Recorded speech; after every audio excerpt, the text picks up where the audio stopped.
ahol Kalifornia valójában, ahol egy hármas gyilkosság történt, és ahonnan mellékesen elment az ő szűkpécébe. Bocsáss meg, kicsit.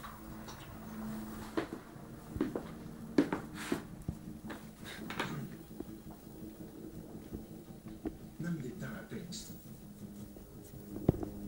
Horáció, ez a Gunnar az irodájában rejtett el mindent.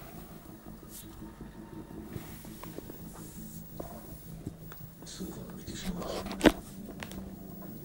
Mit bizonyítani? Hogy maga hazadik.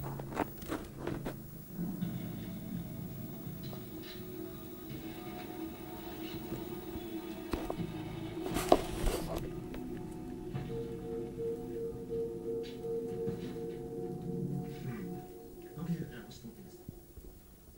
Lehetően nem vagyok gyilkos. Mr. Sleepy. De Bones.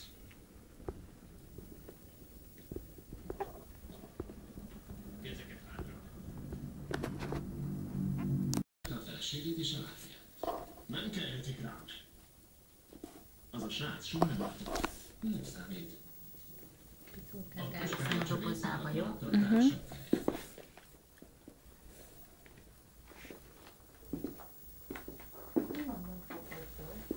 Nincsre néztem a pénzemet. Az a patkány azt hitte, hogy nyugodtan meglophat engem. De tévedett. Elment a pénzért. Miért ölte meg a nőket? Azt mondta, hogy nincs pénze. Hát megöltem az asszonyt. Hát elérték, hogy beszélni kezdett. De amit adott, csak a fele volt annak, ami kell a klubon fenntartásához. Szóval nincs megsértette magát, és maga viszonozta a szívességét. És amikor Doug Benson segíteni akart, manipulálta őt. Gyilkos csinált belőle, de amit semmit sem értek.